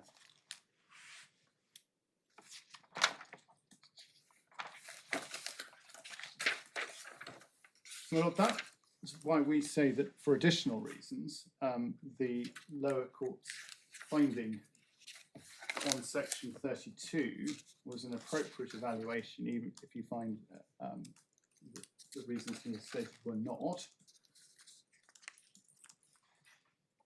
that brings me to the last point, which is the barrel jurisdiction point. Now, it doesn't seem to me there's actually much in issue, because the judge did entertain the submissions in 2024.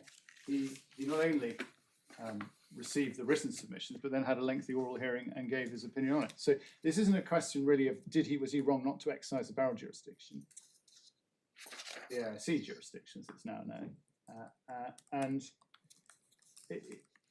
What he did was he entertained the submissions and held that, in fact, in his consideration, his note of judgment was accurate and correct, because that was his view in October 2023, or, to refer to paragraph 17, that would have been his view in any event. So it seems to me one doesn't get into a great deal of concern about the AIC jurisdiction on this appeal. So I wasn't proposing to detain your lordships for a long time now. It did, however, seem to me appropriate to address Mr. Troop's 5 points that he addressed on the barrel jurisdiction. He's first of all said that the judge had made a material mistake in his judgment. Well, for the reasons I submitted, we submit that is not a correct, and that actually is the end of the matter. Second, he said that the judge was drawn to the mistake promptly. Well, promptly has to be seen in context. Promptly would normally be at the end of the judgment where an error has happened, or shortly thereafter. This was not addressed or raised until 14 days thereafter, in submissions that were meant to be limited to whether or not there was a constructive trust and whether or not it had a 6-year or other limitation period. So we say it wasn't drawn to the judge's attention promptly. It's correct that the parties had an opportunity to make submissions on it, but that doesn't really move the dial in terms of the expectation of finality. It's right that the bank hasn't claimed to have relied on the original judgment to its detriment, but that's not the point. The point of finality in this is it's not just what the parties have to do, but the court's resources and third parties. So we say that probably doesn't take my learned friend very far. And then his last point was that it's to do with the overriding objective of dealing with cases justly. But when one considers AIC, the whole point of the overriding objective and finality after a judgment is given is it is part of the interests of justice is that principle of finality. So one can't just sort of discard all of the reasoning for finality that runs through, and my learned friend took you through the paragraphs, and say, oh well, it's just, but we need to just hear this again because it's just to correct a mistake. That is to overlook what the AIC jurisdiction is seeking to do, which is to balance the principles of finality and consider within the overriding objective that finality is part of that approach and part of the approach to dealing with cases proportionately.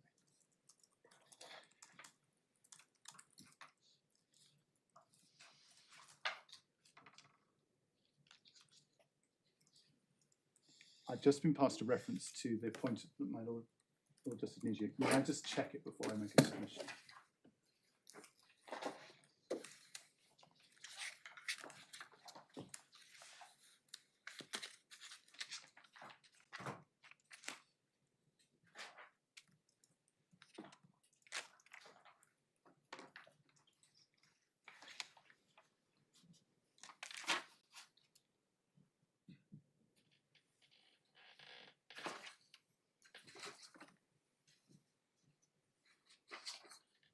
My lords, if I could take you please to supplemental bundle, sorry, page 64.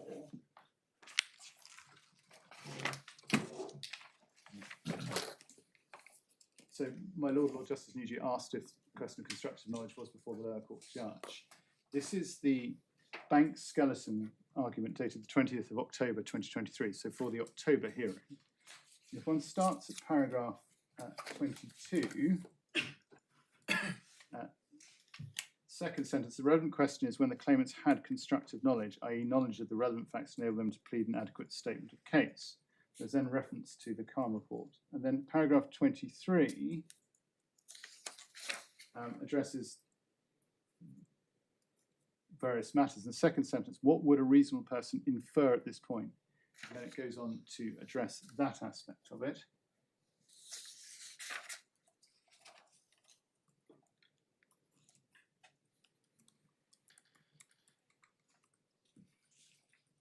And then it does appear that submissions are mixing actual knowledge and constructive knowledge as one goes through here. And at paragraph 27, you get reference again to constructive knowledge. So to answer my Lord's question, it was, but perhaps not as clearly put as your Lordships might have liked it. Thank you.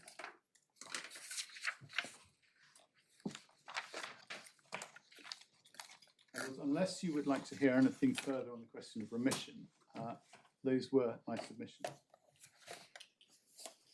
Thank you very much. Mr. Troop. Well, thank you. Two short points from me, if I may. Firstly, my learned friend took you to page 116 of the core bundle, which is the transcript of the submissions at the second hearing. So core bundle 116.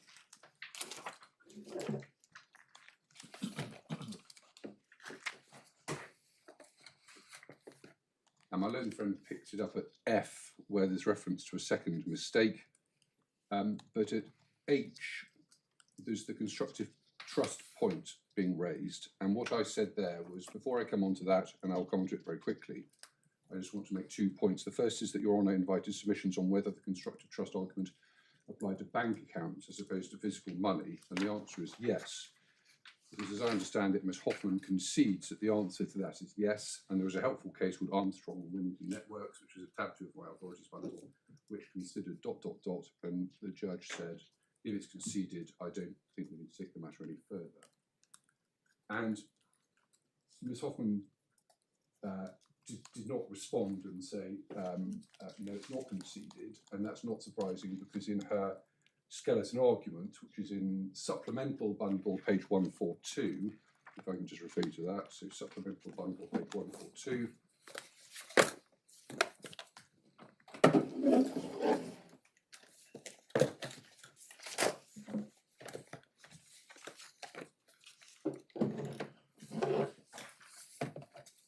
This is, to put it in context, at page 141, Ms Hoffman's submissions on constructive trust.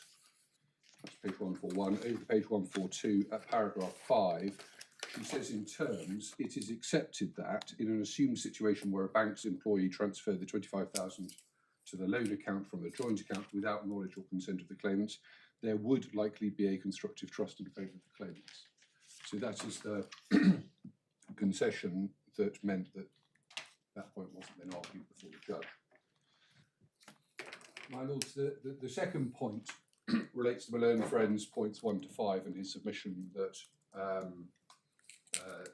it's more likely than not that they would be evidence of fraud rather than mistake. In my respectful submission, that's not right, and I just want to draw your attention, if I may, to my replacement skeleton argument, which is at page 168 of the core bundle.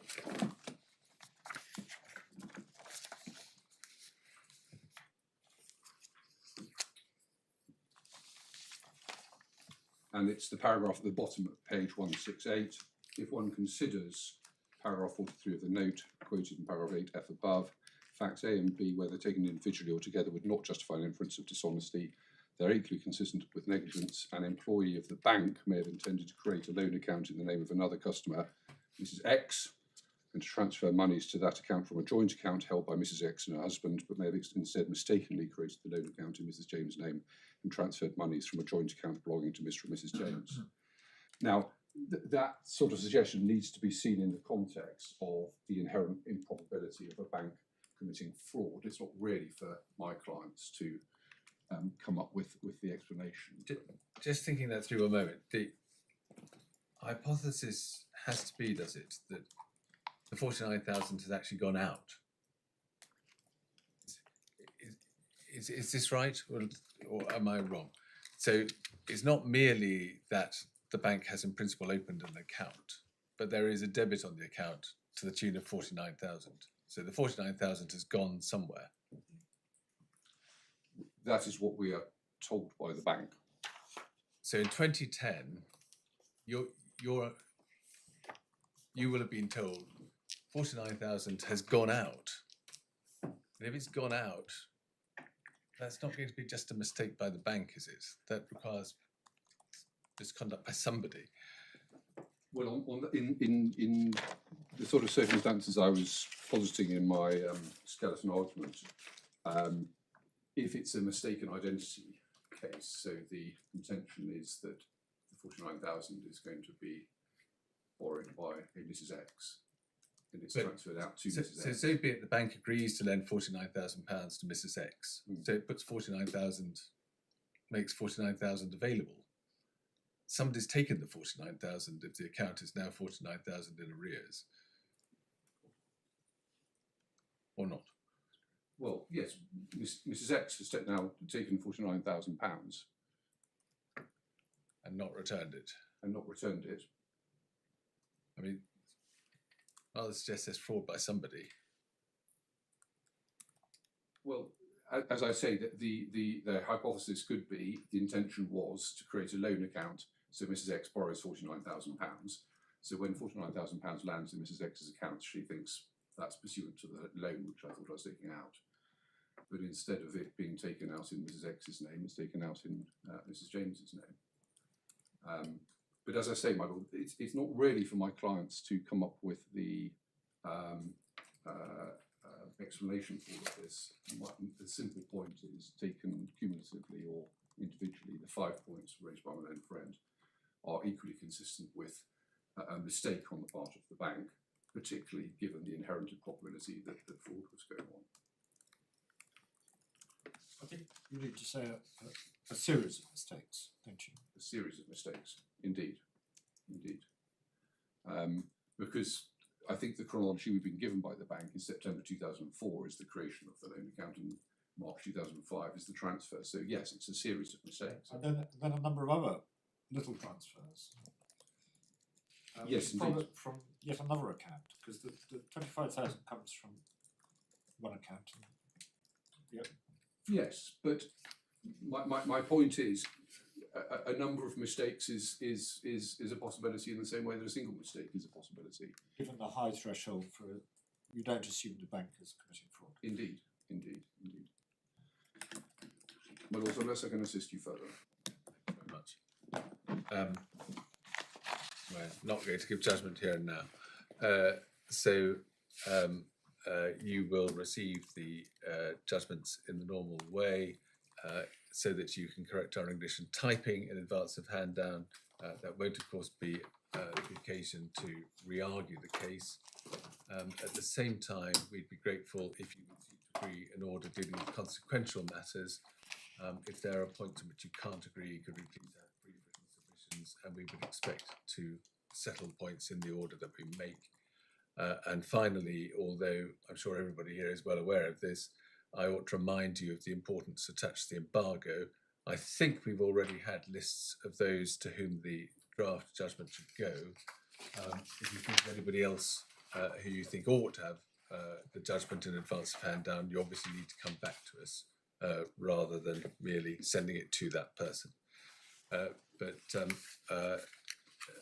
Thank those of you with speaking roles today very much for your very helpful assistance. I'm sorry to deny Miss Hoffman today the chance of a speaking role, but I know that she and others will also have contributed very substantially to the argument. So thank you all very much. Court rises able.